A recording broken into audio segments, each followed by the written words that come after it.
1999 സ്വർണം പൂശിയെന്ന് ഈ ലോകം മുഴുവൻ കണ്ട സ്വർണപ്പാളിയും ദ്വാരപാലക ശില്പവും പിണറായി വിജയൻ ഭരണത്തിലേറി 3 വർഷം കഴിഞ്ഞപ്പോൾ, അതായത് 2019 ഉണ്ണികൃഷ്ണൻ പോറ്റിയുടെ കയ്യിൽ എടുത്തുകൊടുത്തത് വെറും ചെമ്പായിട്ടാണ്. അതിൻ്റെ രേഖകളെല്ലാം ഇതാ പുറത്തു വന്നിരിക്കുന്നു.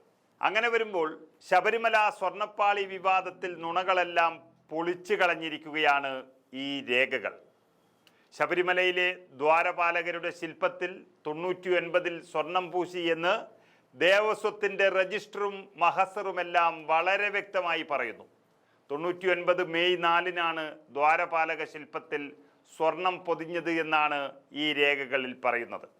അതുപോലെ തന്നെ 99 മാർച്ച് 27-ന് ദേവസ്വം കമ്മീഷണറുടെ ഉത്തരവ് അനുസരിച്ചാണ് സ്വർണം പൂശിയത്.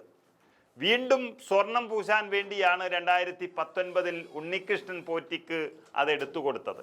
ഒരിക്കൽ സ്വർണം പൂശിയ ഒരു സാധനം വീണ്ടും സ്വർണം പൂശാനായി എടുത്തു കൊടുക്കുന്നു എന്ന് പറഞ്ഞാൽ ആ സ്വർണം ആരെങ്കിലും മോഷ്ടിച്ചു എന്നുള്ളതാണ് അർത്ഥം.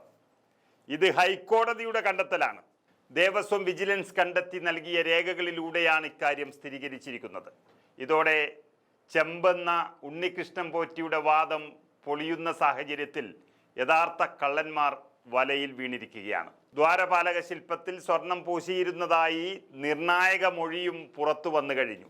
വിജയ് മല്യയുടെ സംഘത്തിലെ തൊഴിലാളിയാണ് ഇക്കാര്യം സ്ഥിരീകരിച്ചുകൊണ്ട് മൊഴി നൽകിയിരിക്കുന്നത്. ഇവരാരും അറിഞ്ഞില്ല ഈ സ്വർണം എടുത്തുകൊണ്ടുപോയാൽ ഇത് തന്നവർ ചോദിക്കുമെന്നുള്ളത്.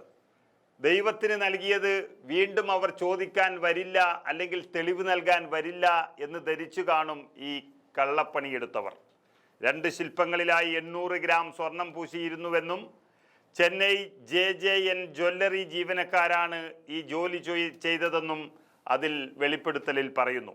ദേവസ്വം വിജിലൻസിനോട് മാന്നാർ സ്വദേശിയാണ് ഈ സ്ഥിരീകരണം നൽകിയിരിക്കുന്നത്. ഇതിനപ്പുറം ഒന്നും വേണ്ട കള്ളപ്പണിയെടുത്തവർക്ക് കുടുങ്ങാൻ. ഹൈക്കോടതി ആരോപണങ്ങൾ നിഷേധിക്കുന്ന ഉണ്ണികൃഷ്ണൻ പോറ്റി കുടുങ്ങാൻ പോകുന്നതേ ഉള്ളൂ. തനിച്ചല്ല, ഏൽപ്പിച്ച പ്രമുഖന്മാരും കുടുങ്ങാം എന്നുറപ്പായി കഴിഞ്ഞു.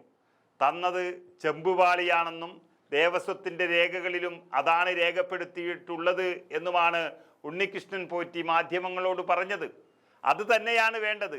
കാരണം ഹൈക്കോടതിയുടെ മേൽനോട്ടത്തിൽ തന്നെ അന്വേഷണവും വന്നാൽ തന്നവനെ കുറിച്ച് തത്ത പറയും പോലെ പറയേണ്ടി വരും ഉണ്ണികൃഷ്ണൻ പോറ്റിക്ക്. ആദ്യം സ്വർണമായിരുന്നൊരു സാധനം പിന്നീട് ചെമ്പായി മാറിയത് എങ്ങനെയെന്ന് ഇവർക്കൊക്കെ അറിയാം. അതുകൊണ്ട് തന്നെയാണ് വീണ്ടും സ്വർണം പൂശാൻ ഇതിനെ അയച്ചത്, അതും ചെന്നൈയിലേക്ക്.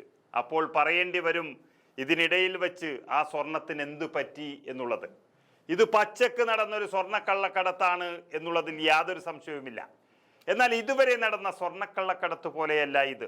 ഓഫീസ് കേന്ദ്രീകരിച്ച് പോലും സ്വർണ്ണക്കള്ളക്കടത്ത് നടക്കുന്നു എന്നൊരു വാർത്ത വന്നിരുന്നു മുഖ്യമന്ത്രിയുടെ പേരിൽ. പക്ഷേ ഇതിൽ സംരക്ഷിക്കാൻ കഴിഞ്ഞെന്ന് വരില്ല ആർക്കും. കേന്ദ്രത്തിലെ EDക്കും സംരക്ഷിക്കാൻ കഴിഞ്ഞെന്ന് വരില്ല. കാരണം ഇത് അയ്യപ്പൻ്റെ മുതലാണ്. അതുകൊണ്ട് എല്ലാം ഭദ്രമായി കിടക്കുന്ന രേഖകൾ ഇനി കള്ളന്മാരെ പൊക്കിയെടുത്തോളും.